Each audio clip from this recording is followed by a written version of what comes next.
Hola a todas las personas que nos ven en este canal. Vamos a darle continuación a la lectura de este libro, El 12º Planeta, escrito por Zecharia Sitchin, ya fallecido en el 2010 y basado en la traducción, interpretación y lectura que él hace de las tablillas sumerias encontradas en lo que hoy es Mesopotamia y conservadas en museos de Europa y de Estados Unidos. Él las traduce y nos las deja escritas en varios libros. Él toma el tema de las personas que vinieron del planeta Nibiru, el 12º planeta que pasa alrededor de nuestro Sol cada 3600 años. Y esos personajes que crearon a esta civilización de la que formamos parte, en la Biblia se le llaman los Nefilim, los Anakim, y en los textos sumerios los Anunnaki. Estamos hablando en esta parte de la lectura del libro de cómo fue la creación de lo que la ciencia actual llama el Homo sapiens, que somos nosotros. Una manipulación genética que los Anunnaki hicieron de un ser que ya existía en las estepas de África y que todavía existe, porque es un ser de aquí de la Tierra que está en estado de evolución. Y como dice la teoría de Darwin, la evolución de las especies es un proceso de millones de años. Entonces ellos vinieron aquí a buscar oro, necesitaban mano de obra, no tenían. Ellos mismos sacaban el oro de las minas hasta que llegó un tiempo en que se rebelaron. Y esa rebelión dio pie a que surgiera la idea de crear un ser aquí que los sustituyera a ellos en las minas. Un cientista de ellos, un biogenetista, dijo, la solución está, es simplemente hacerle una manipulación genética en lenguaje actual hablando a un ser que ya existe aquí en la Tierra, en las estepas de África, donde tenían sus laboratorios genéticos ahí, en las estepas de África, no en África Sur Central. Tomaron ese ser terrestre y lo manipularon genéticamente, colocando los genes de ellos, la genética de ellos, con errores y aciertos hasta que consiguieron ese trabajador primitivo que consiguió sustituir a los Anunnaki en las minas, un ser que no se quejaba, no reclamaba, era como una máquina de trabajo y lo sustituyó. Pero que con el tiempo, dice en el libro perdido de Enki percibió que después de miles de años ese ser estaba como regrediendo a su estado salvaje actual. Porque es un ser salvaje, es humano, pero es salvaje. Y entonces él dio un paso más. Él tuvo relaciones sexuales con dos de esas mujeres y nació el ser inteligente, o sea, el ser civilizado, el Homo sapiens, que somos nosotros.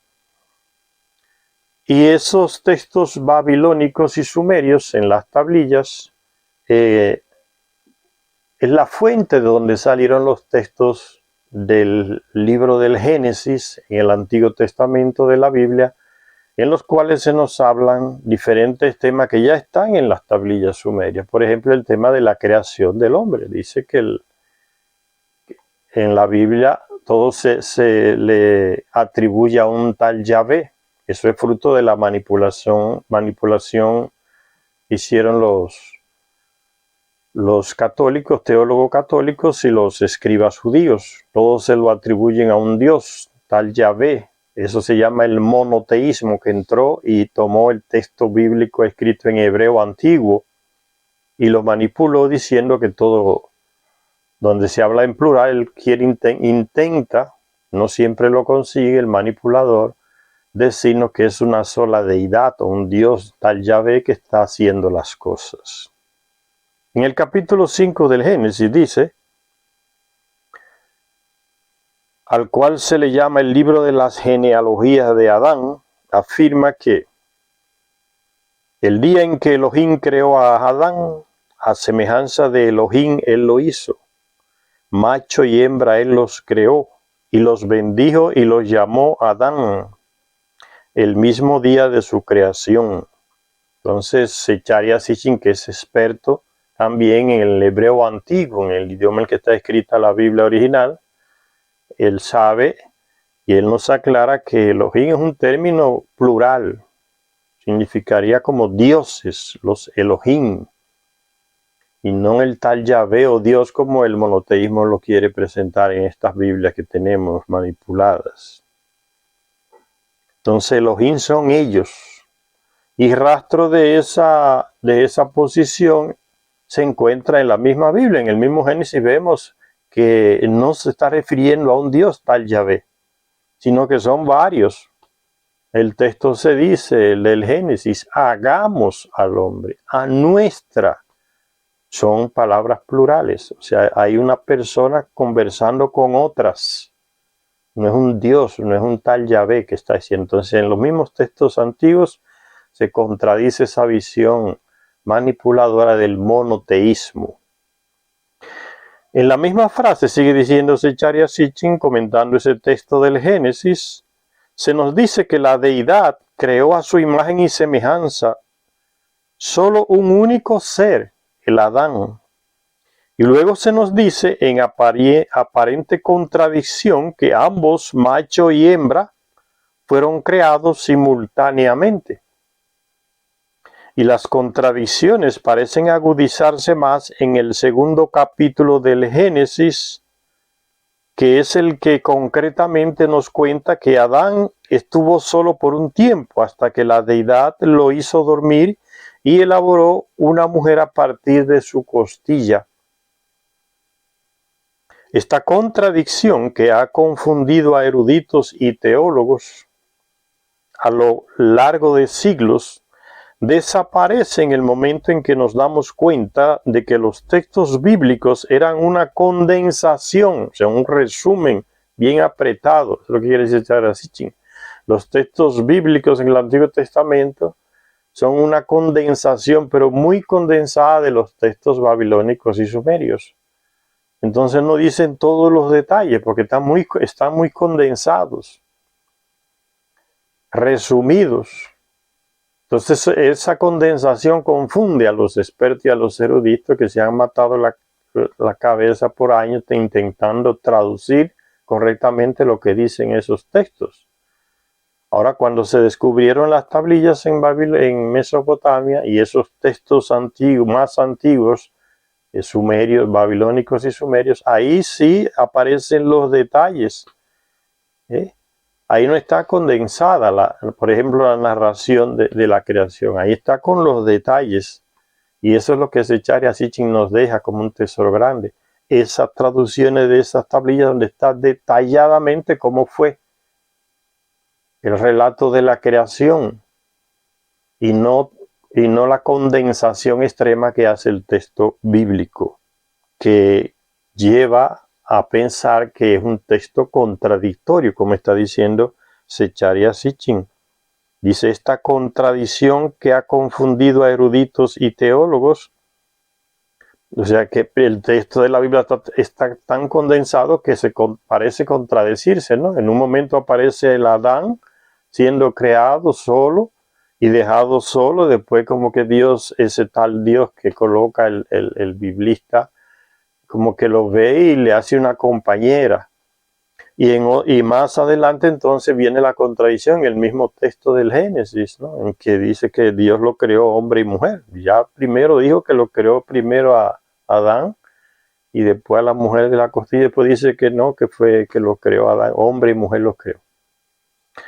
Esta contradicción que ha confundido a eruditos y teólogos a lo largo de siglos desaparece, dice Zecharia Sitchin, desaparece en el momento en que nos damos cuenta de que los textos bíblicos eran una condensación de las fuentes originales sumerias.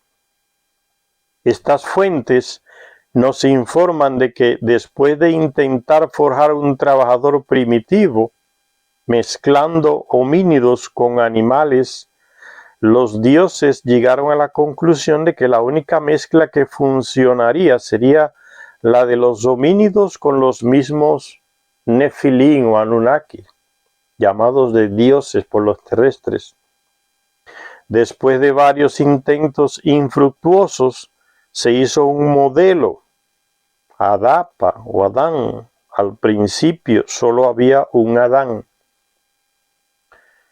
En el momento en que Adapa o Adán demostró ser la criatura adecuada, se le utilizó como modelo genético o como una especie de molde para la creación de duplicados, y aquellos duplicados no eran solo machos, sino machos y hembras. Como ya dijimos, la costilla, entre comillas, bíblica, de la cual se forjó a la mujer, era un juego de palabras sobre el término sumerio ti, que significa costilla y vida, confirmando que Eva fue hecha a partir de la esencia vital de Adán. Los textos y es el problema, que los biblistas, las iglesias enseñan el texto comprimido de la Biblia y la gente queda con la ignorancia en la cabeza. Te habla con la mayoría de la gente que escucha estos relatos de la Biblia, que escucha la prédica de los sacerdotes, de los pastores, de los rabinos, que la mujer es un ser secundario porque ella fue sacada de la costilla del hombre. Y que eso se refuerza en muchas cabezas con lo que dice en el Nuevo Testamento San Pablo, con esa mentalidad machista de que el hombre es la cabeza de la mujer como Cristo es la cabeza de la iglesia. Todo lo masculino es lo principal. Entonces viene esa gran mentalidad machista y que ve a la mujer como un ser menor, y las consecuencias violentas, sociales, económicas, políticas y morales que eso trae consigo. Entonces, muchos sacerdotes que no estudian, que la gente piensa que por ser sacerdote y pastor ya lo saben todo. No, son ignorantes como otros también con relación a la Biblia. Y la gente, y le predican a la gente eso, ¿no? La mujer es menor que el hombre, tiene que estar sometida al hombre, porque aquí mismo dice la palabra de Dios, dicen ellos, que viene de Dios el mandato de que, o la afirmación de que la mujer fue sacada de la costilla del hombre. No hacen ninguna interpretación. ¿Por qué? Porque la mayoría son personas que no estudian el idioma hebreo antiguo, como lo hace Zecharia Sitchin. Simplemente estudian algunas partes de la Biblia en los seminarios, cuando están estudiando la teología, se ordenan de sacerdote, de pastor, y salen a predicar cosas que ellos ni ellos mismos entienden. Y la gente que menos entiende, que menos lee, peor aún, se creen esas historias, ¿no? Está en la Biblia, pues ya no se puede cuestionar, porque Dios que lo dijo. Y se le ha metido esa mentira a la gente de que lo que está en la Biblia es la palabra de Dios que se la dictó a un tal escritor y a que le escribió. Esa afirmación la hace gente que nunca ha leído la Biblia, porque las aberraciones que se encuentran en la Biblia, querer justificarla con, si esa es la palabra de Dios, usted dice, pero este es un asesino. ¿Cómo es que esta es la palabra de un Dios? Léanse la Biblia lo que puedan para que vean hasta dónde es la ignorancia de la gente, ¿no? Un Dios que manda a matar a niños, niñas, aves, burros, animales, todo, quémenlo todo, maten a todo el mundo. Eso es palabra de Dios. Pero lo que a veces dicen esas cosas en las iglesias manipulan a la gente, porque solamente leen pedacitos de los textos, y la gente que no lee por haraganería a veces, no lee los textos, y estos señores los manipulan a la gente como ellos les dé la gana. Zecharia Sitchin nos ayuda en esto porque él es experto en el hebreo antiguo y entonces va aclarando el significado de las palabras. Los textos mesopotámicos, sigue diciendo, nos proporcionan el informe de un testigo ocular de los textos mesopotámicos, no lo que están en la Biblia apretadamente resumidos. Los textos mesopotámicos nos proporcionan el informe de un testigo ocular acerca de la primera producción de los duplicados de Adán. Se siguieron las instrucciones de Enki en la casa de Shinti. Acuérdense, casa de Shinti como un laboratorio genético, donde el aliento de la vida se insuflaba. No se imaginen un ser soplando sobre el otro y ahí se le mete el espíritu y el otro comienza a caminar para aquí y para allá. Quítense esa idea infantil de la cabeza, que no es eso. Estamos hablando en términos de genética, biología genética profunda, de la más profunda. Se siguieron las instrucciones de Enki. Enki, la diosa madre, y 14 diosas del nacimiento, o sea, 14 mujeres de ellos, Anunnaki, ayudantes en ese proceso de crear ese primer ser, trabajador primitivo, el Adán. Por eso le dice diosas del nacimiento, porque colocaron a disposición su vientre de mujeres para reproducir aquel ser que ya había sido creado genéticamente, para poder reproducirlo, porque él mismo no se podía reproducir, era híbrido. Se obtuvo, dice Enki, la diosa madre y 14 diosas del nacimiento se reunieron. Se obtuvo la esencia de un dios. La esencia de un dios, o sea, como el ADN de uno de ellos. Se preparó el baño purificador. Ella limpió la arcilla en presencia de ella, de su media hermana, la diosa, llamada diosa Ninmak o Ninursak. Ella limpió la arcilla en presencia de ella. Él siguió recitando el ensalmo. No se imaginen el ensalmo que hacen esos brujos por ahí para tirar enfermedades de la gente. Recuérdense otra vez, estamos hablando en términos de biotecnología, genética, muy profunda. Secharia Sitchin la simplifica aquí, pero el término es muy profundo y difícil entenderlo para que lo entienda de genética. No, que no se queden en ese error de tomarlo como algo simple, arcilla, tierra con agua y pronto. No es eso. Dice, el Dios que purificaba, ella limpió la arcilla en presencia de ella. Él siguió recitando el ensalmo. El Dios que purifica el Napistu, ella habló en voz alta. Esto es un texto antiguo, mesopotámico. Sentado delante de ella, él le daba indicaciones a ella. Después de recitar su ensalmo, ella quitó la mano de la arcilla. Y ahora, dice Secharia Sitchin, nos ponemos al tanto del detallado proceso de creación en masa del hombre, con 14 diosas del nacimiento presentes. Ninti, que se le llama también a la media hermana de Enki, Ninti o Ninmak o Ninhursala, que está ayudándole en el proceso genético de creación genética en el laboratorio. Ninti pellizcó 14 trozos de arcilla, depositó 7 a la derecha, depositó 7 a la izquierda, entre ellos puso el molde, el vello, ella, el cortador del cordón umbilical. Hay partes de la tablilla en que están apagados. Es evidente que las diosas del nacimiento se dividieron en dos grupos. El sabio y erudito a 2 veces 7 diosas del nacimiento había reunido. Está hablando aquí, ¿por qué les aclaro esto? Porque ya lo leímos en el libro perdido de Enki, cómo fue realmente el proceso de creación de este ser terrestre. Aquí en este primer libro de Secharia Sitchin se narra de una manera que Secharia Sitchin, a medida que iba escribiendo los libros, iba evolucionando en su conocimiento de las tablillas que encontraba.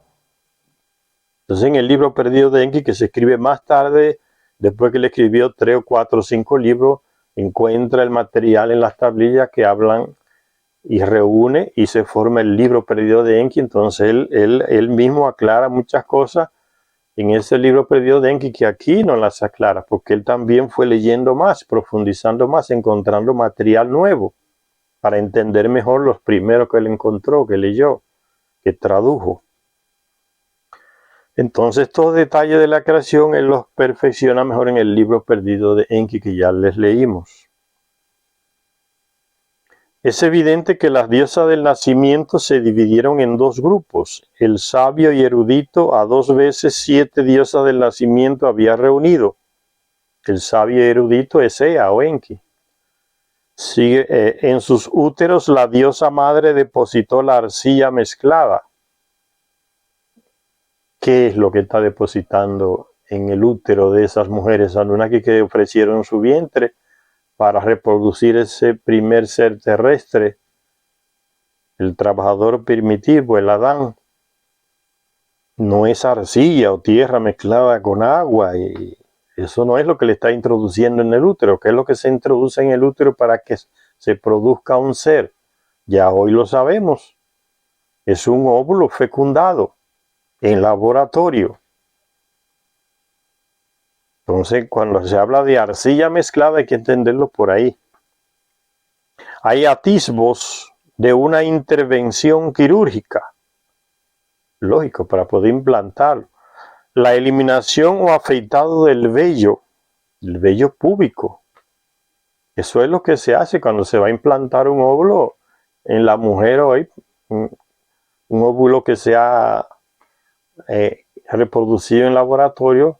A la mujer hay que higienizarle la parte íntima, y una de esa manera es cortándole el vello púbico para que no pase ninguna infección al óvulo que se va a introducir. Igual cuando una mujer va a dar a luz, el médico le quita el vello púbico para evitar infecciones en la criatura que va a nacer. Entonces es un proceso normal que se sigue haciendo hasta el día de hoy. Hay atisbos de una intervención quirúrgica, la eliminación o afeitado del vello, la preparación de un instrumento quirúrgico, un cortador. Ahora no había más que esperar. Y dice el texto babilónico: las diosas del nacimiento se mantuvieron juntas. Ninti se sentó a contar los meses. El fatídico 10 mes se acercaba. El 10º mes llegó. El fatídico 10º mes se acercaba. El 10º mes llegó. El período para que se abriera el útero había transcurrido. Si el período para que se diera a luz, como sucede hoy, a los 9 meses ya debe de estar dando a luz. El período para que se abriera el útero había transcurrido. Por bien, se pasó un mes más y no habían dado a luz. El rostro de ella irradiaba comprensión. Ella estaba controlando a todas las otras que habían quedado embarazadas con el óvulo que se les implantó. Ella se cubrió la cabeza, ¿ve? Una señal de higiene dentro del laboratorio, dentro del que va a hacer alguna operación cirúrgica. Se cubrió la cabeza, llevó a cabo la obstetricia, se ciñó la cintura, pronunció la bendición. Ella sacó una forma, en el molde había vida, una cirugía. Se puso la ropa, se amarró como hacen los médicos y las médicas para a la hora de extraer la criatura del vientre de las mujeres que se le va a hacer la cesárea. Se cubren, se lavan, se amarran la bata, como decimos, y se preparan para hacer la cirugía con el instrumento, a abrir el vientre. Entonces tuvo que hacerle cirugía porque ya era el 10º mes. Parece ser que el drama de la creación del hombre se compuso con un nacimiento posterior. La mezcla de arcilla y sangre se utilizó para provocar sendos embarazos en 14 diosas del nacimiento. Pero pasaron los 9 meses y el 10º mes comenzó. El periodo para que se abriera el útero había transcurrido, o sea, debió haber nacido a los 9 meses como es normal entre nosotros, los humanos, que una mujer dé a luz a los 9 meses. Entonces, por eso la cirugía fue necesaria, urgente, porque ya había pasado, ya estaba en el 10º mes y no salía. Dice, pero pasaron los 9 meses y el 10º mes comenzó. El periodo para que se abriera el útero había transcurrido, dice el texto antiguo. Comprendiendo lo que había que hacer, la diosa madre llevó a cabo la obstetricia. En un texto paralelo, a pesar de estar fragmentado, se ve con más claridad que la diosa madre tuvo que recurrir a algún tipo de operación quirúrgica, lo que hoy llamamos la cesárea. Dice el texto antiguo, Ninti cuenta los meses. Al destinado 10º mes llamaron. La dama cuya mano abre llegó. La dama cuya mano abre, ya es la que abre el útero de la mujer para que salga la criatura, con la cirugía, con la cesárea, como decimos hoy. La dama cuya mano abre llegó. Con él, ella abrió el útero, con un aparato que tenía aquel símbolo de la U invertida, de cortar el cordón umbilical. Ese era el símbolo que la simbolizaba a ella. Con él ella abrió el útero, su rostro brilló de alegría, su cabeza fue cubierta, hizo una abertura, lo que estaba en el útero salió, una cesárea. Abrumada de alegría, la diosa madre dejó escapar un grito, yo he creado, mis manos lo han hecho. Dice Zecharia Sitchin, se pregunta, ¿cómo se logró la creación del hombre? En el texto de Cuando los dioses, se titula así en español, Cuando los dioses, hay un pasaje cuyo objetivo era explicar por qué la sangre, entre comillas, sangre, de un dios tenía que mezclarse con la arcilla, entre comillas, el divino, entre comillas, elemento requerido no era la goteante sangre de un dios, sino algo más básico y duradero. Eso es lo que le estoy diciendo, ¿ves? Zecharia Sitchin le dice lo mismo que yo le estoy explicando. No tome estos términos de arcilla, de sangre, como algo así simplemente, como ¿qué es eso? Son términos que expresan algo mucho más profundo. Estamos hablando de genética. Dice Zecharia Sitchin, entonces aclara eso. El divino, entre comillas divino, elemento requerido no era la goteante sangre de un dios, sino algo más básico y duradero, aclara Zecharia Sitchin. El dios que fue seleccionado, nos cuentan, tenía teema, un término que las destacadas autoridades sobre este texto, un tal Lambert y otro tal Millard, de la Universidad de Oxford, traducen como personalidad. Pero Zecharia Sitchin dice que están equivocados. Él puede corregirlo porque él es experto en esa lengua, el sumerio. Traduce las tablillas, usted puede corregirlos. Estos dos especialistas traducen como personalidad esa sangre y esa arcilla. Pero el término antiguo es mucho más específico, dice Zecharia Sitchin, pues significa literalmente aquello que alberga eso que ata la memoria.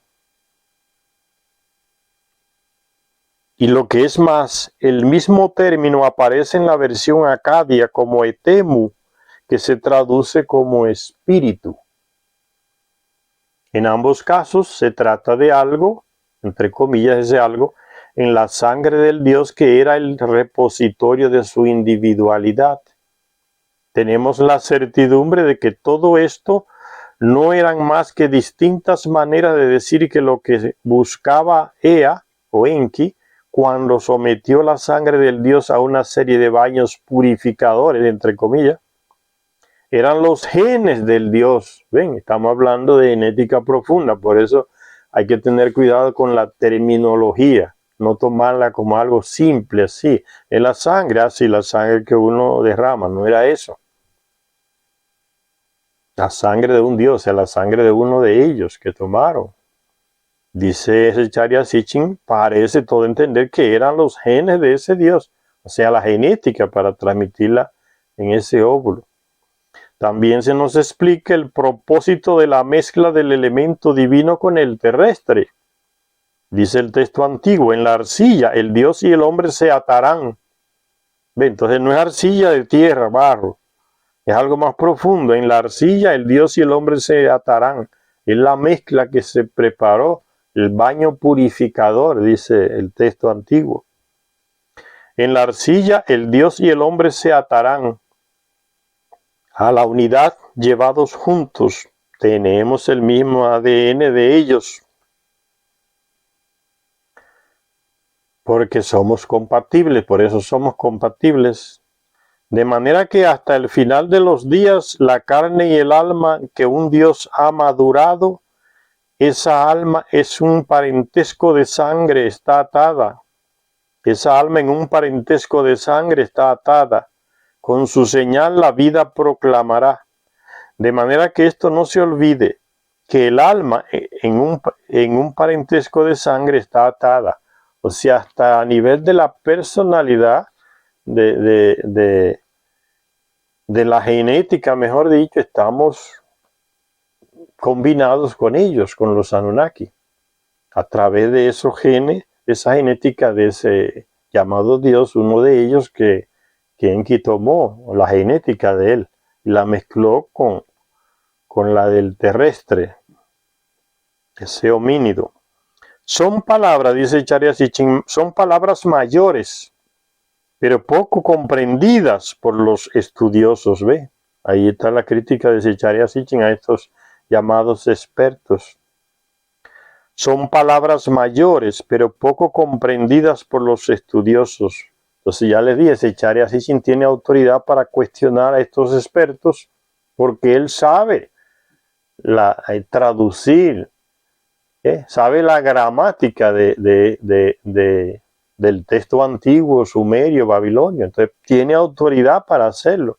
Por eso es que uno se ríe hoy de tanta gente que aparece descalificando a Charya Sitchin después que murió, que no, que era un mentiroso, gente que ni sabe leer bien el español que habla, desautorizando a este hombre. Más de 30 años dedicado al estudio de esas lenguas sumerias, babilónicas, el hebreo antiguo, y ahí se sienten una autoridad de cuestionar en los videos que aparecen en YouTube. No vale la pena ni leerlo ni escucharlo porque no son expertos en nada. A veces son gente que ni siquiera hizo una universidad, no tienen ningún título universitario, ya se sienten autoridad de cuestionar a Charya Sitchin, que es mentiroso, que no dijo y que todos esos detalles, gente que ni por asomo tiene capacidad de leer una letra de una tablilla antigua. Dice Charya Sitchin entonces, son palabras mayores a de ese texto antiguo. O sea, no podemos aceptarlas, tomarlas en su sentido simple, así, literal. Hay que saber elucubrar en la gramática de ese idioma antiguo para saber realmente exactamente cuál es el término que se usó, lo que quiere decir realmente. Son palabras mayores, pero poco comprendidas por los estudiosos, dice Charya Sitchin. El texto afirma que la sangre del Dios se mezcló en la arcilla de manera que ató al Dios y al hombre genéticamente. Dios es uno de ellos, un Anunnaki que vino del planeta Nibiru, no tiene nada de Dios, nunca fueron ni son dioses. Simplemente le enseñaron a los terrestres que le llamaran Dios y le metieron ese cuento para sugestionarlo y gobernarlo mejor. Que la minoría gobierne a la mayoría, dice en el libro perdido de Enki. Fue un buen plano. Y a través de la religión se sigue haciendo eso hoy. ¿Cómo hacer que la mayoría sea controlada por la minoría? Metámosle ese cuento de que nosotros somos dioses y ellos nos deben adoración como si fuéramos, nos ven desde abajo hacia arriba. Son palabras, el texto afirma que la sangre del Dios se mezcló en la arcilla de manera que ató al Dios y al hombre genéticamente. ¿Sí? Atados genéticamente, tenemos la misma genética que ellos, que los Anunnaki. Por eso ellos se pueden reproducir con nuestras mujeres y nosotros no podemos reproducir con las mujeres de ellos. O las mujeres de ellos se pueden reproducir con los hombres de aquí y los hombres de aquí con las mujeres de allá. Y no hay problema, nacen personas normales. Y así es que sucedió. El texto afirma que la sangre del Dios se mezcló en la arcilla de manera que ató al Dios y al hombre genéticamente hasta el final de los días, para siempre. De modo que la carne, entre comillas, imagen, y el alma, o sea, semejanza, de los dioses quedaría impresa sobre el hombre en un parentesco de sangre que nunca se podrá romper. Por eso dice el texto de la Biblia, a imagen y semejanza de el Elohim, Él los creó, pero Elohim es un término plural. La epopeya de Gilgamesh dice que cuando los dioses decidieron crear un doble para él en parte divino, Gilgamesh, le quisieron hacer un doble de él, o sea, un ser que lo acompañara, que lo controlara también un poco. Que Gilgamesh era un gigante, era un tipo alto, fuerte, porque era hijo directo de una mujer Anunnaki con un rey terrestre. Entonces tenía más de, genéticamente tenía más de ellos que de aquí, que del terrestre, que era su padre, el rey.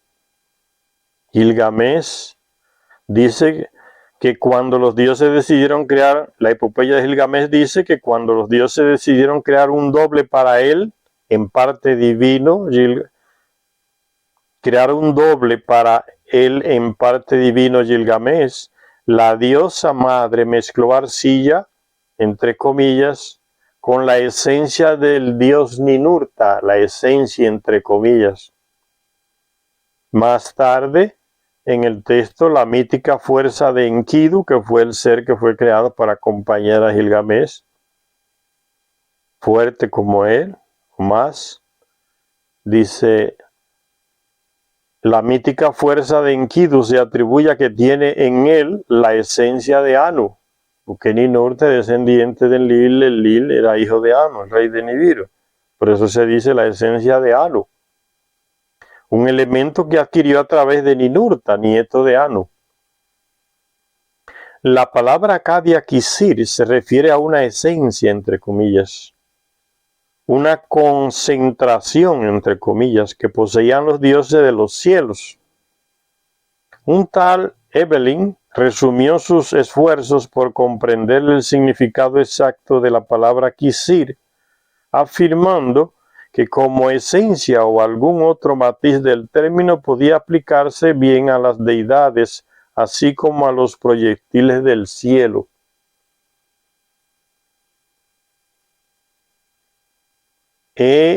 A. Spacer, otro especialista, se mostró de acuerdo con que la palabra Kisir implicaba también algo que bajó del cielo. Son palabras que hacen referencia directa a ellos, a los Anunnaki. Y dijo que algo que bajó del cielo, o sea, bajar del cielo significa bajar de Nibiru a la tierra. Eso es lo que está queriendo decir bajar del cielo. Quítense ese cielo de la religión que tienen en la cabeza para que puedan entender cuando se habla aquí de cielo, de Dios. Y dijo que llevaba una connotación como si estuviese indicado utilizar el término en contextos relacionados con la medicina. Volvemos a una simple y única palabra en la traducción, gen. El gen. Las evidencias de los textos antiguos, tanto mesopotámicos como bíblicos, sugieren que el proceso adoptado para mezclar las dos series de genes, los de un dios y los del Homo erectus, implicaba el uso de genes masculinos como elemento divino y de genes femeninos como elemento terrestre. Después de repetir una vez más que la deidad creó a Adán a su imagen y semejanza, el libro del Génesis relata después el nacimiento de Set, el hijo de Adán, con las siguientes palabras: y Adán vivió 130 años y tuvo un descendiente a su semejanza y según su imagen. Del mismo término se le aplica a este terrestre llamado Adán cuando tiene hijos. Tuvo un descendiente a su semejanza y según su imagen. El mismo término que usa el Elohim para formar el terrestre. Somos hechos a su imagen y semejanza. Y le puso por nombre Set. La terminología es idéntica a la usada para describir la creación de Adán por la deidad. Pero Set fue ciertamente hijo de Adán, según un proceso biológico. La fertilización de un huevo femenino con el esperma masculino de Adán, con la consiguiente concepción, embarazo y parto, como nacemos todos. Así nació Set de Adán y su mujer. Una terminología idéntica habla de un proceso idéntico y la única conclusión plausible es que también Adán fuera engendrado por la deidad a través del proceso de fertilización de un huevo femenino con el esperma de un dios. Ahí se va aclarando toda la terminología anterior de la que hablábamos. Si la arcilla, entre comillas, en la cual se mezcló el elemento divino, era un elemento terrestre, como todos los textos dicen, entonces la única conclusión posible es que el esperma masculino de un dios, o sea, su material genético, se insertó en el óvulo de una mujer, de aquel Homo erectus.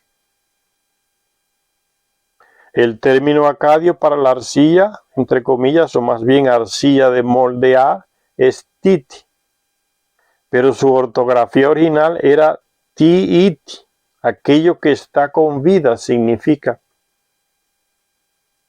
En hebreo, tiit significa barro, pero su sinónimo es be, que comparte raíz con vía o pantano, y bea, huevo. No está hablando entonces de elementos de la naturaleza, la tierra, la arcilla, el lodo. No, está hablando de cosas genéticas, huevo. La historia de la creación está repleta de juegos de palabras. Ya hemos visto el doble y el triple significado de Adán, Adama, Adamtu, Adán. Entonces, para hablar de estas cosas hay que ser muy estudiado, como le habla Zecharia Sitchin, en este idioma sumerio, en el idioma de las tablillas, el babilónico, el caldeo. Y son poquísimas personas que han logrado conseguir eso hasta el día de hoy. Zecharia Sitchin era uno de ellos, más de 30 años dedicado a esto. Tenía la capacidad, la inteligencia para leer esas tablillas, traducirlas y más que nada, aprender la gramática. Cuando usted va a aprender un idioma y no aprende la gramática, se queda en un aprendizaje superficial. Pero cuando usted aprende la gramática del idioma, llega como a la raíz del mismo idioma que usted quiere hablar.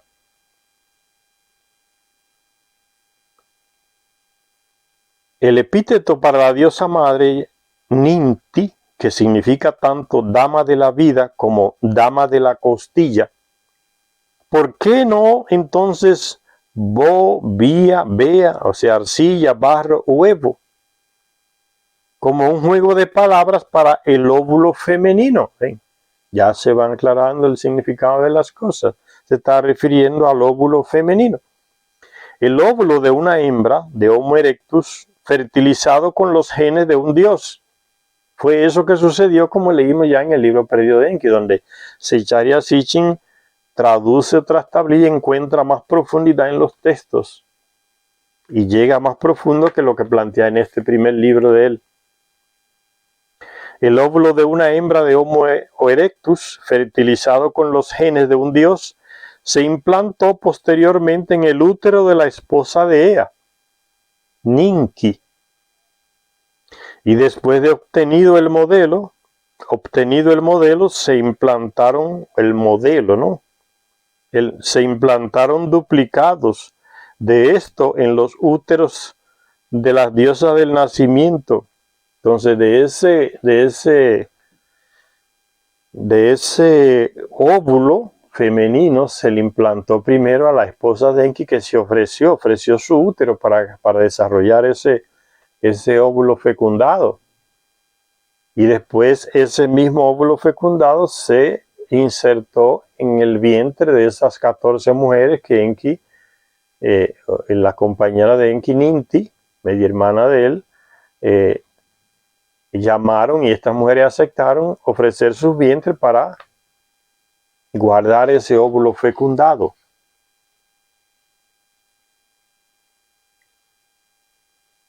Ese modelo entonces se implantaron duplicados de esto en los úteros de las diosas del nacimiento para someterse al proceso de embarazo y parto. Esto que le estoy diciendo lo aclara mejor en el libro Perdido de Enki. Y el nombre de esas 7 mujeres, 14 mujeres que se ofrecieron a llevar ese óvulo en su vientre para darle a luz, se menciona el nombre de todas ellas en el libro Perdido de Enki. El sabio y erudito, está refiriéndose a Ea o Enki, a 2 veces 7 diosas del nacimiento había reunido. 7 y 7, 14, ¿no? 7 engendraron varones. Ven, el óvulo manipulado para que produzca mujer y el óvulo manipulado para que produzca masculino, hombre. Los dos son insertados en el vientre de estas 14 mujeres. En 7 de ellas se injerta el óvulo femenino que va a dar origen a la mujer, al ser femenino, y en otras 7 se inserta el óvulo también, pero para que produzca masculino. Eso es lo que está diciendo. 7 engendraron varones y 7 engendraron hembras, porque se hizo la manipulación genética para eso. No fue una aventura a ver cuál va a salir, no sabemos, no. De aquí ya genéticamente ya hoy se puede hacer eso y se hace, ¿no? Se modifican los genes para que solamente nazca varón. Se modifica el gen para que solamente nazca hembra. Ya sabemos que hoy uno lo ve fácil, ¿no? Pero no se conocía esa técnica, ahora se conoce. La diosa del nacimiento engendró el viento del aliento de vida. En pares fueron completados, ¿ves? 7 mujeres y 7 hombres de ese ser que ellos crearon genéticamente, mezclando la genética de un Homo erectus con la genética de uno de ellos, un dios, uno de ellos, Anunnaki. Entonces el óvulo ya fecundado se injerta para que sea femenino en 7 mujeres y para que sea masculino en 7 otras mujeres que se ofrecen de ellas, de los Anunnakis. La diosa del nacimiento engendró el viento del aliento de vida. En pares fueron completados. En pares fueron completados en presencia de ella. Las criaturas eran personas, con mayúscula, eran personas, no eran animales. Criaturas de la diosa madre. Por ese proceso genético que hace Inti, se le llama la diosa madre, la diosa del nacimiento, porque ella junto con ella va dirigiendo todo el proceso genético. Es una cosa muy profunda que solo se entiende uno leyendo hoy sobre genética y lo que se hace en esos laboratorios de genética para producir el ser que se quiere, predeterminado, como ya se leyó en la lectura anterior. El Homo sapiens había sido creado de esta manera. Las leyendas y los mitos antiguos, la información bíblica y la ciencia moderna también son compatibles en un aspecto más. Fíjense, lo que dice Charya Sitchin, póngale atención. Las leyendas y los mitos antiguos, a eso que le llaman los expertos europeos estadounidenses, leyendas y mitos no son, Charya Sitchin, eso no es mito, eso no es leyenda, son hechos históricos. Las leyendas y los mitos antiguos y los textos en el Antiguo Testamento, en la Biblia, y la información bíblica y la ciencia moderna también son compatibles, ya no son contradictorios. No se rechazan uno al otro, como se quiere presentar. No, que lo que está en la Biblia va en desacuerdo con lo que está con la ciencia. No, es falso, ese argumento es falso. Simplemente se complementan. Las leyendas y los mitos antiguos, la información bíblica y la ciencia moderna también son compatibles en un aspecto más.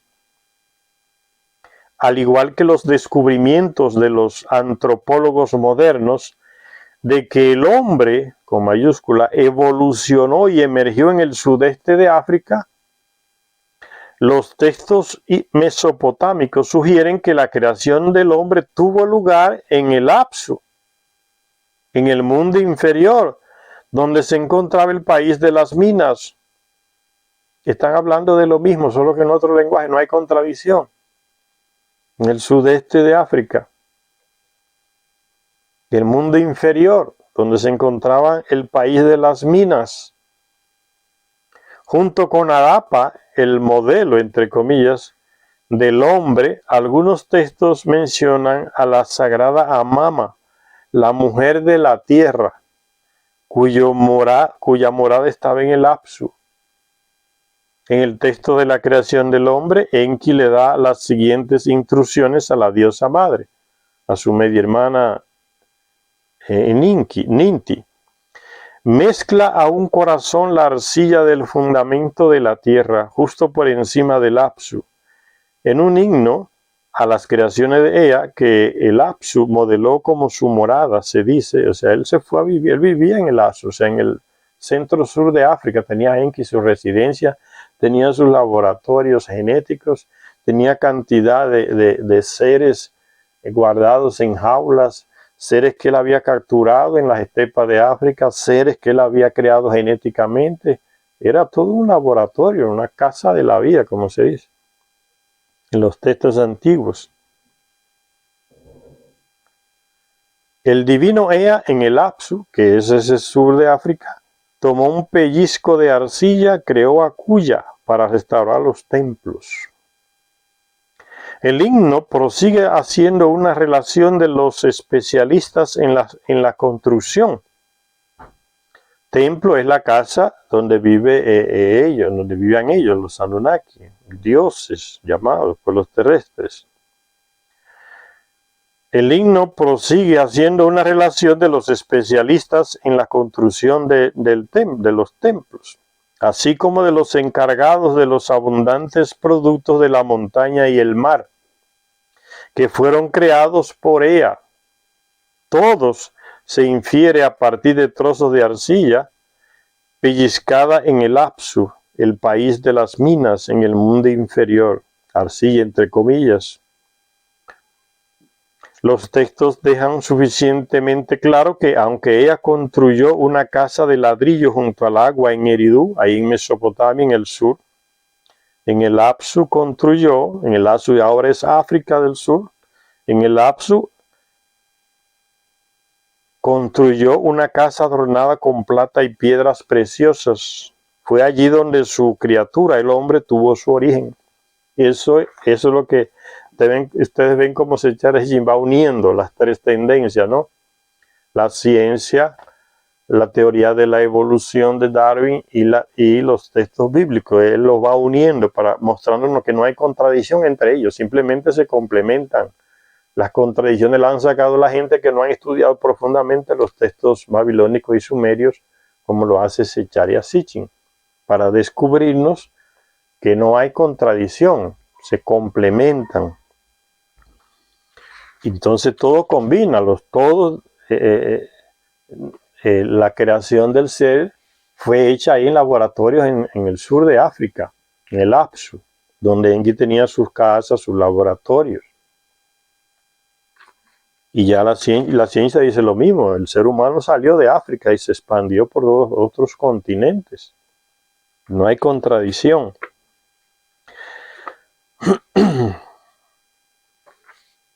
Dice el texto antiguo, el señor del Apsu, el rey Enki, construyó su casa de plata y lapislázuli. Eso es una piedra preciosa, lapislázuli, que existe hoy, que existe en esa región de Sudáfrica también.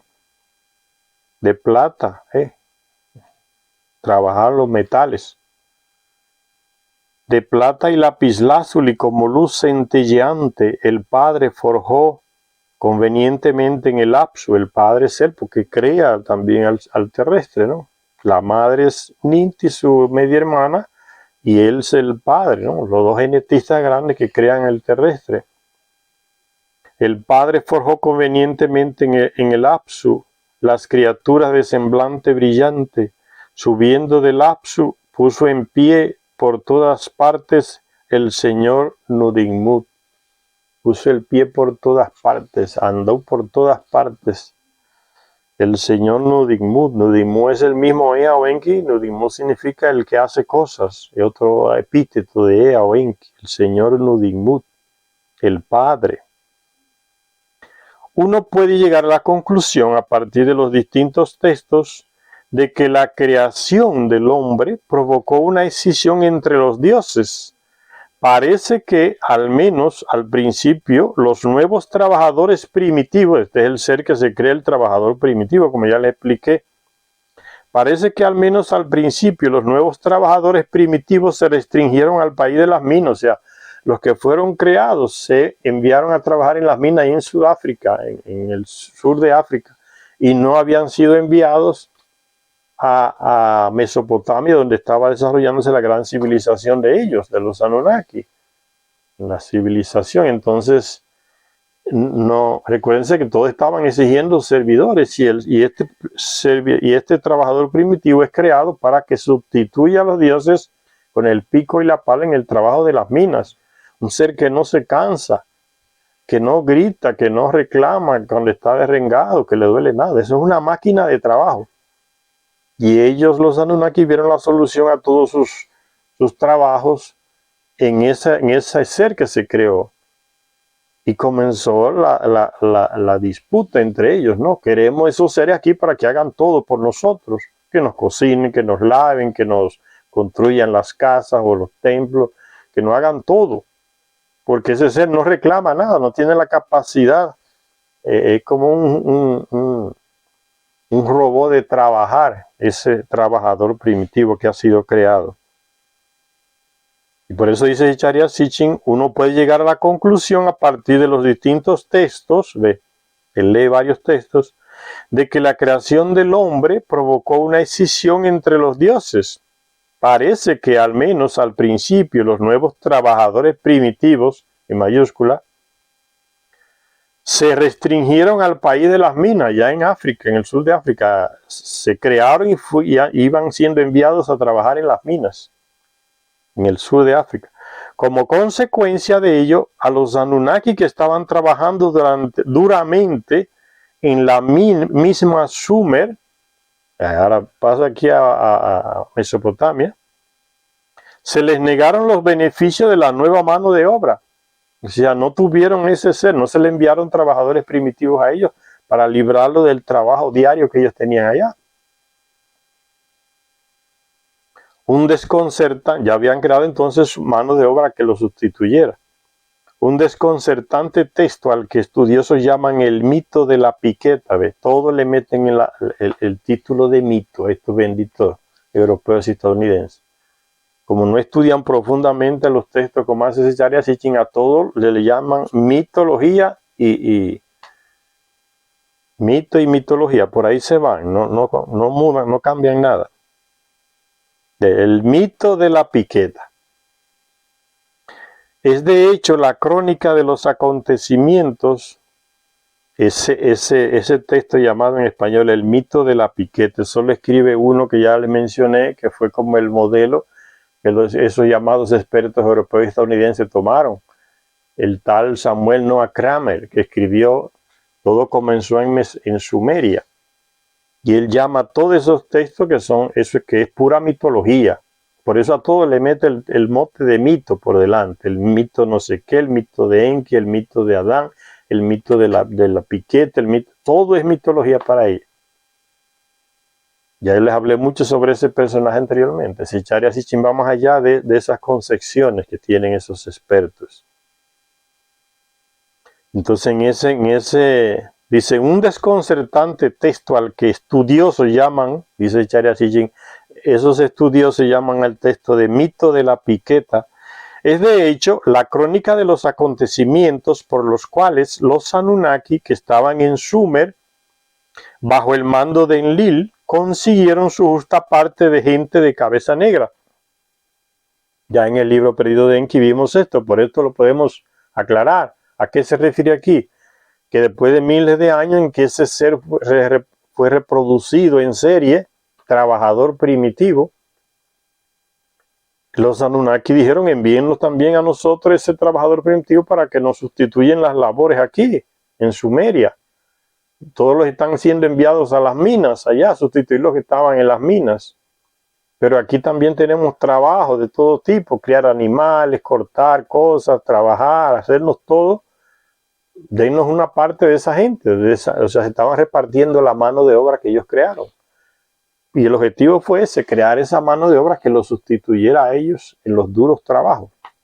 Ese fue el primero, el trabajador primitivo. Fíjense que no se está hablando todavía del Homo sapiens, del hombre, o mejor, el hombre civilizado. Eso va a ser un paso más para el frente que se va a conseguir. Este aquí es el trabajador primitivo, producido en serie, genéticamente. Entonces, Enlil, que comandaba, vivía ya en Sumeria, en lo que se le llama Mesopotamia, en Irak y hoy, reclamaban que se le enviaran de esos trabajadores a ellos allá también. Aunque allá no había minas, pero que para que hicieran todo lo que ellos tenían que hacer. Servicio de la casa y todo tipo, criar animales, para enseñarles todo, porque podían, tenían la capacidad de aprender a hacer las cosas. Ese trabajador primitivo, la gente de cabeza negra, le decían los Anunnaki.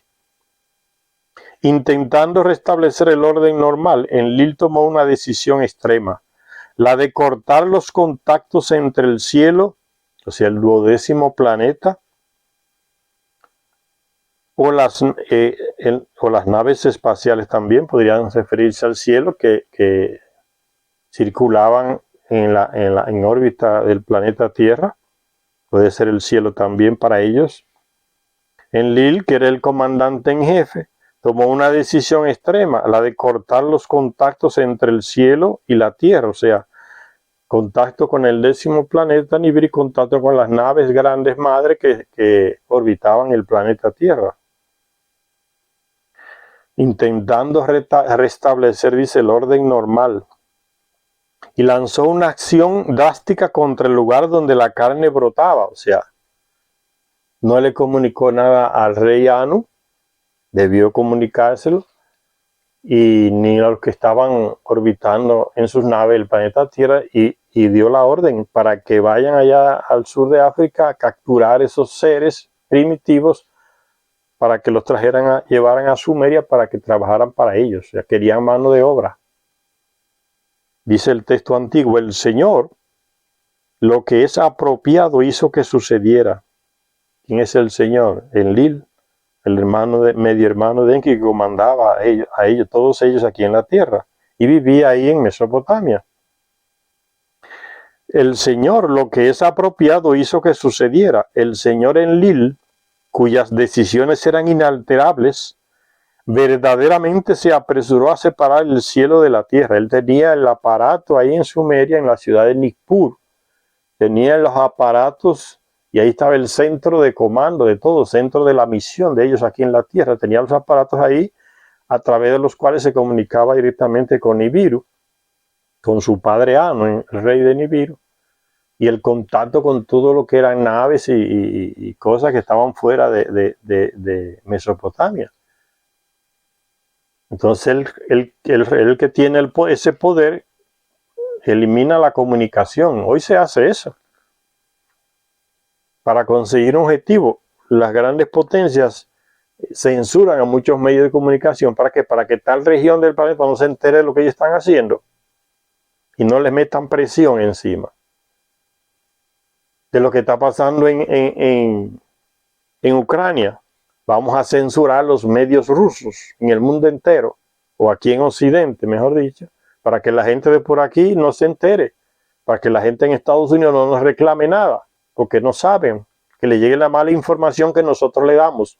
Entonces censuramos, como tenemos los satélites artificiales allá arriba, tenemos las grandes cadenas de televisión, las grandes cadenas de diarios, el internet lo controlamos, entonces vamos a desconectarlo de las informaciones que está mandando Rusia para que no tengan una manera de comparar las cosas y buscar la verdad. Para que solamente reciban información que nosotros queremos que ellos reciban. Eso es lo que hace Enlil. Cortó la comunicación con lo que estaba orbitando el planeta y con el planeta Nibiru y tomó la decisión aquí. Nadie se enteró. ¿Por qué? Porque lo podían presionar de allá y decirle, eso está equivocado. O no es así, no debe hacer eso. Y simplemente cortó la comunicación. Esa es una técnica que se aprendió de ellos y que se sigue aplicando, como ya les puse el ejemplo, hasta el día de hoy. Desinformar. Y entonces dice el texto, el hombre en Lil se apresuró a separar el cielo de la tierra.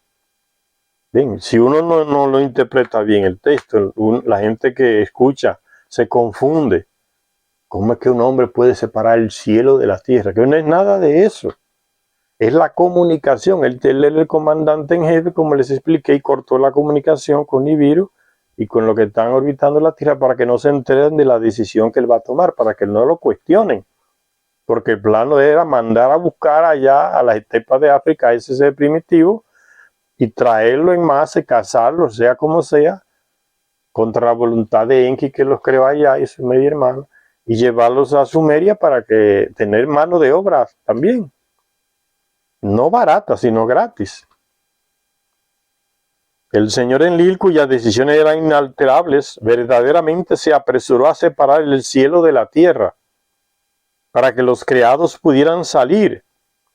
¿De dónde? De Lazo, allá en las minas donde estaba, en África. Los creados, con mayúsculas, creados, los que salieron de los laboratorios genéticos, el hombre primitivo, trabajador primitivo, para que los creados pudieran salir. Verdaderamente se apresuró a separar la tierra del cielo, se lo hizo a prisa. En el enlace cielo y tierra, ahí en Nippur, donde él estaba, que tenía los aparatos para la comunicación con Nibiru y con lo que estaban orbitando el planeta, eso se llama el enlace cielo y tierra, el centro de la misión, ahí lo controlaba él, comandante en jefe, en Lil.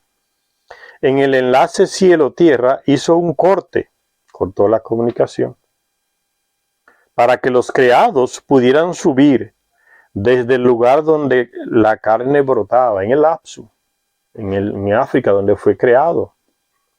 Ahí brotó la carne, es el trabajador primitivo. A eso es lo que está refiriéndose el texto.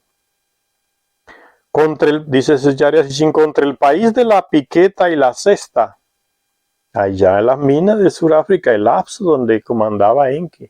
Contra ese país, contra ese dominio de Enki allá, fue que él envió su operación para secuestrar a cientos de esos trabajadores primitivos y llevárselo a Mesopotamia.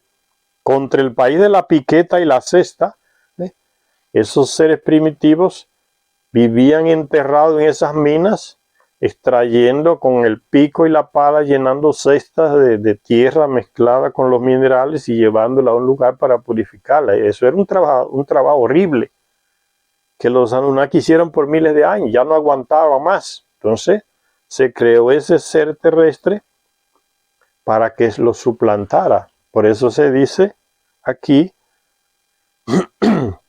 contra el país de la piqueta y la cesta, Enlil forjó un arma maravillosa llamada Alani, que significa hacha que genera poder. Esta arma tenía un diente entre comillas, como un buey de un solo cuerno, entre comillas esa frase, como un buey de un solo cuerno. Hacha que genera poder, entre comillas. Alani se llamaba esa arma. Dice, como un buey de un solo cuerno, entre comillas, podía atacar y destruir grandes murallas. Según las descripciones, debió ser una especie de taladradora gigante, montada sobre una especie de bulldozer que aplastaba todo lo que se le ponía por delante. Eso me recuerda a ese aparato que se usa en ese filme que se llama Avatar. Un aparato enorme que va derrubando árboles por la frente. Todo lo que se le mete enfrente, piedra, árbol y todo, lo va derrubando para llegar a aquel árbol de la vida ya. Los invasores, los que quieren capturar aquella región. Me viene esa imagen a los que vieron esa película, ese filme, Avatar. Entonces dice Secharia Sitchin que debió ser un aparato así, tienen la tecnología. Si hoy lo imaginamos, imaginen ellos que tenían millones y millones de tecnología enfrente de nosotros. Y ya en el libro perdido de Enki se nos dice que Enki mismo diseñó aparatos, taladros, extractores, para llegar a lo más profundo de las minas. Y que envió la maqueta que él hizo a Nibiru, y allá se lo construyeron y se lo trajeron en una nave. Eso está en el libro perdido de Enki. La tecnología que aquí no existía, el material no existía, lo mandan a hacer allá, diseñados aquí y se lo envían. Entonces, unos aparatos enormes que pueden, dice, derrubar murallas, penetrar hasta lo último. Como un arriete enfrente, colocado enfrente, que va destruyendo todo. Dice, esta arma tenía un diente que, como un buey de un solo cuerno, podía atacar y destruir grandes murallas. Según las descripciones, debió ser una especie de taladradora gigante, montada sobre una especie de bulldozer que aplastaba todo lo que se le ponía por delante. La casa que se rebela contra el Señor, dice el texto antiguo, la casa que no se somete al Señor, es Enlil, el Alani, el aparato ese que creó, la hace someterse al Señor. Del mal las cabezas de sus plantas aplasta, arranca hasta la raíz, rompe hasta la cúspide.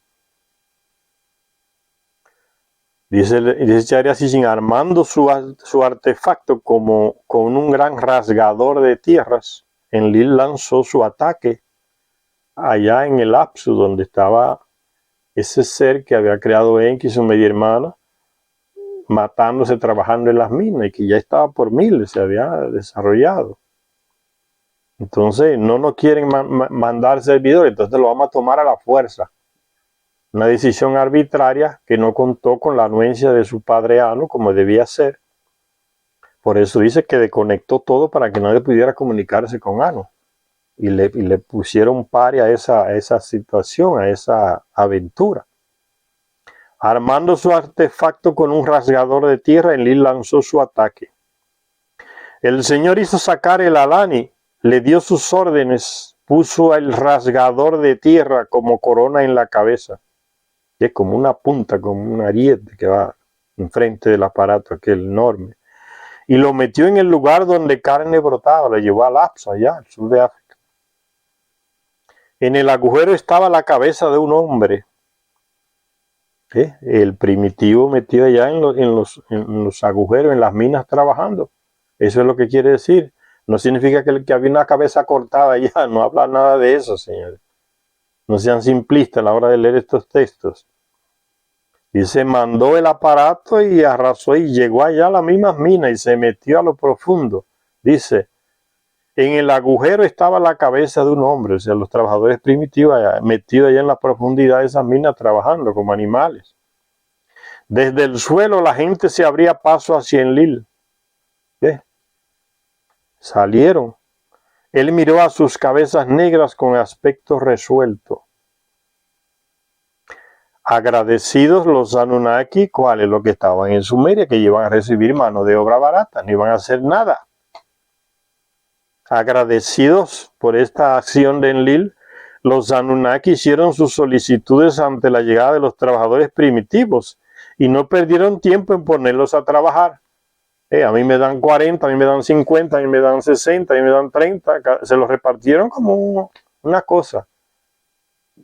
Los extrajeron de allá de las minas con ese aparato que metió allá hasta la profundidad y se lo llevó a Sumeria, a Mesopotamia.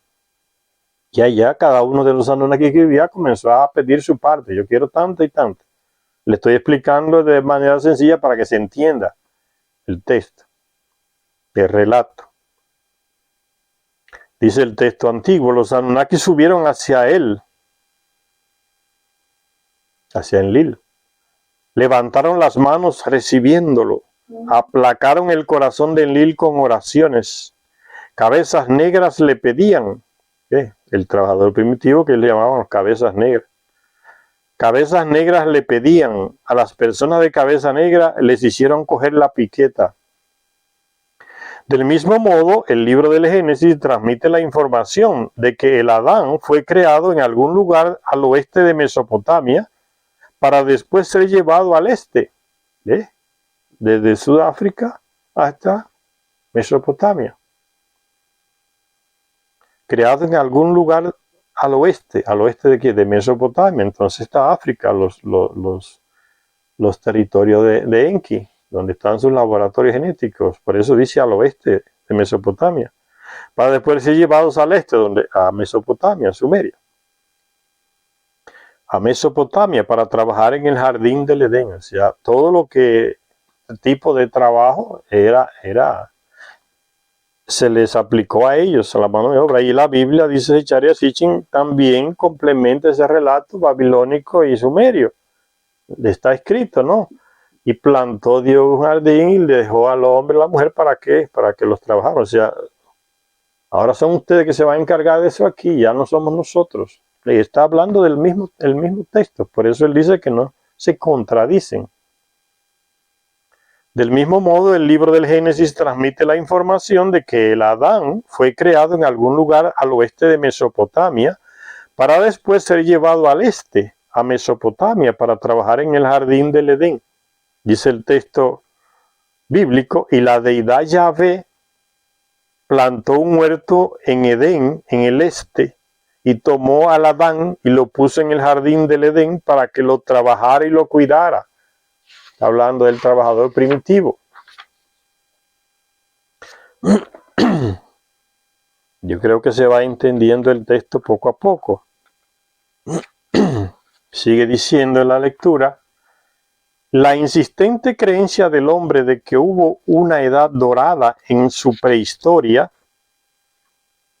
no se puede basar en recuerdos humanos, pues el acontecimiento había tenido lugar hacía demasiado tiempo y el hombre era demasiado primitivo como para conservar cualquier información para generaciones futuras. La insistente creencia del hombre, con mayúscula hombre, de la humanidad, de que hubo una edad de oro, una edad dorada, en su prehistoria, ¿ves? Miles de años antes. Se puede basar en recuerdos humanos, pues el acontecimiento había tenido lugar. Dice Charles, en el acontecimiento una edad de oro realmente existió. ¿Cuándo? Cuando los dioses reinaban aquí en la tierra, los Anunnaki. Había tenido lugar hacía demasiado tiempo y el hombre era demasiado primitivo como para conservar cualquier información para generaciones futuras. Entonces se fue perdiendo esa información, pero quedaron rasgos. Si la humanidad retuvo de algún modo una sensación subconsciente de haber vivido en aquellos tempranos días en una era de tranquilidad y felicidad, se debe simplemente a que el hombre no conocía nada mejor. También se debe a que los relatos de esa era no se los contaron a la humanidad los hombres que les precedieron, sino los mismos Nefilim, Anakim o Anunnaki, que tienen un ciclo de vida de miles y miles de años. Entonces pueden contar los hechos a varias generaciones de terrestres, que no tenemos ese ciclo de vida tan largo como ellos. También se debe a que los relatos de esa era no se los contaron a la humanidad los hombres que les precedieron, sino los mismos Nefilim. El único relato completo de los acontecimientos que le acaecieron al hombre después de su traslado a la morada de los dioses, después de haber sido llevado desde África, donde estaban matándose en las minas, a Sumeria, a Mesopotamia, donde tenía la región del Edén o el Edén, para cultivarla, para plantarla, para hacer todo tipo de oficio, como decimos hoy. Donde estaba el dios Enlil, que se le confunde a veces en la Biblia con Yahvé. Él dice, el único relato completo de los acontecimientos que le acaecieron al hombre después de su traslado a la morada de los dioses, allá en Mesopotamia, en el Edén, la región del Edén, el Edén de la Biblia. En Mesopotamia es el relato bíblico de Adán y Eva en el jardín del Edén, hasta que no se encontraron tablillas que relataban lo mismo. Dice Zecharia Sitchin, el único relato que existía completo de estos acontecimientos, cómo fue llevado ese ser terrestre primitivo desde el África hasta el Edén o el Edín, era el relato bíblico. dice el relato bíblico, y la deidad Yahvé, la manipulación bíblica, ahora todo se lo aplica al tal Yahvé, que puede ser en Lil, a veces Enki, a veces no se sabe quién es. Y la deidad Yahvé plantó un huerto en Edén, en el este, está hablando de Mesopotamia, y puso allí al Adán, al cual había creado. Y ahí no se confunde las cosas, como dice como que él mismo Yahvé que crea, o sea que si es en Lil, entonces como que es en Lil que crea, todo lo confunde el escritor bíblico, de ese texto bíblico. Y la deidad Yahvé hizo crecer del suelo todo árbol que es agradable a la vista y bueno para comer. Y el árbol de la vida estaba en el huerto, y el árbol del conocimiento del bien y del mal. Y la deidad Yahvé tomó a Adán y lo puso en el jardín del Edén, para que lo trabajara y lo cuidara. Y la deidad Yahvé mandó al Adán diciendo, de cualquier árbol del huerto comerás, pero del árbol del conocimiento del bien y del mal no comerás de él, pues a partir del día en que comas, sin duda morirás. Es el texto bíblico en el libro del Génesis, que nos habla de cómo fueron llevados esos primeros terrestres, trabajadores primitivos, desde el oeste allá en África, el sur de África, al este allá en Mesopotamia, para servirle entonces. En la Biblia dice de una manera, pero los textos babilónicos más antiguos ya dan detalles, ¿no? Fue que el tipo creó un arma poderosa como un ariete en la punta y fue allá a las minas y se metió a lo profundo y capturó todas esas cabezas negras y se lo llevó de sirvientes a Mesopotamia, la región de Edén. ¿Quién comandaba la región de Mesopotamia, el Edén? Enlil. Una acción individualista de él que no se la comunicó a Anu ni a los otros, pero dice que desconectó cielo y tierra, separó cielo y tierra. Ven cómo ya se aclaran mejor las cosas leyendo los textos antiguos. Ese fue el que fue llevado allá a la región del Edén para que se encargara él de la plantación y del cuidado de todo lo que había ahí. Aunque se podía disponer de dos frutos vitales, ven, el árbol del conocimiento del bien y del mal, no comerás de él. O sea, usted se mantiene así ignorante como es, solo trabaja como animal, como estaba en las minas allá. El Lil siempre se opuso a que se le diera algo a los terrestres en esa primera etapa, conocimiento y sabiduría. No quería eso. Él se opuso a la creación de ese ser, pero después que vio los beneficios que le traía, lo aceptó. Pero aún así seguía con cuantas restricciones. No se le puede dar conocimiento a ni sabiduría, que siga así ignorante como él está, solo para servirnos. Ese es el Lil, que siempre luchó por eso, en contra de Enki, que los creó, quería más para ese ser. Aunque se podía disponer de dos frutos vitales, los terrestres tenían prohibido tomar el fruto del árbol del conocimiento. Control del conocimiento, control de la sabiduría. ¿Ven? Como les digo muchas veces, la sabiduría, el conocimiento, da poder. Hay que leer para no ser ingenuo, para entender la realidad, que no nos engañen, que no nos separen, que uno no sepa lo que está pasando en Ucrania, porque lo que está pasando no solamente se entera por lo que dicen los periódicos, las televisiones, los medios informativos de internet afines a Estados Unidos y a Europa. Con esa versión no nos vamos a informar realmente lo que está pasando. Hay que leer los medios que son opuestos a esa política de Estados Unidos y de Europa para poder entender lo que está pasando en Ucrania, lo que está pasando en el mundo. Hay que tener fuentes, eso es lo más justo. Cuando un juez va a dictar una sentencia, ¿qué es lo que hace? Procurar las dos campanas, como se dicen, las diferentes versiones. Y él tiene ya la capacidad, por el estudio que ha hecho, de discernir y tratar de sacar la verdad a partir de esas diferentes versiones. Porque si solo escucha un testimonio, va a ser una justicia parcial, que sería, no justicia, sería injusticia. Pues eso es lo que le estoy diciendo.